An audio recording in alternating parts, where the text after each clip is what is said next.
২০১৩ সালের ৫ই মে হেফাজতে ইসলামের ঢাকা অবরোধ এবং রাজধানীর মতিঝিলের শাপলা চত্বরে অবস্থান নেয়ার ঘটনাকে কেন্দ্র করে ঘটে যায় ব্যাপক সহিংসতা। সেদিন হেফাজতে ইসলামের কর্মীদের সমাবেশে নিরাপত্তা বাহিনীর হামলার ঘটনা ঘটে। রাতের আধারে সেদিন মতিঝিলের শাপলা চত্বরে ঘটে যায় নিষ্ঠুর এক হত্যাযজ্ঞ। সে ঘটনায় তৎকালীন জনপ্রশাসন মন্ত্রী সৈয়দ আশরাফের সংশ্লিষ্টতা রয়েছে বলে দোষারোপ করা হয়, তবে সেটি সত্য নয় বলে দাবি করেছেন সাবেক স্বরাষ্ট্র প্রতিমন্ত্রী সোহেল তাজ।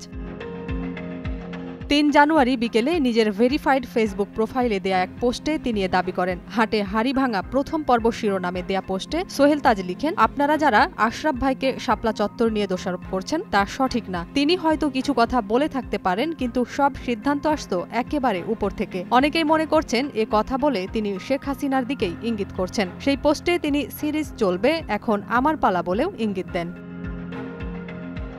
কয়েকজন ব্লগারের বিরুদ্ধে ইসলাম ধর্ম নিয়ে কটূক্তি করার অভিযোগ ও নারী নীতির বিরোধিতা করা সহ ১৩ দফা দাবি তুলে ধরে রাজধানীর ব্যস্ততম ও অন্যতম বাণিজ্যিক এলাকা মতিঝিলের শাপলা চত্বরে কর্মসূচি দিয়েছিল হেফাজতে ইসলাম। দিনভর উত্তেজনা ও সহিংসতা ছড়িয়েছিল সংগঠনটির ওই কর্মসূচিকে কেন্দ্র করে। রাতে শাপলা চত্বর ঘিরে তৈরি হয়েছিল এক ভীতিকর পরিবেশ। শেষ পর্যন্ত পুলিশ, র্যাব ও বিজিবি অভিযান চালিয়ে খালি করে শাপলা চত্বর।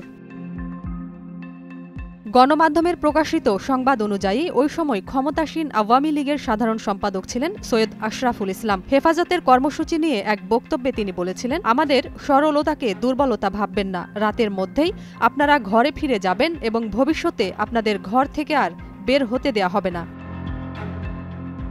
সেদিন মতিঝিল এলাকার পরিবেশটা ঠিক যুদ্ধ বিধ্বস্ত এলাকার মতো ছিল।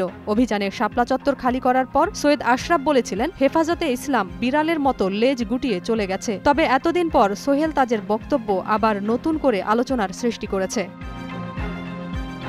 নাজিয়াত রুনা, নয়া দিগন্ত।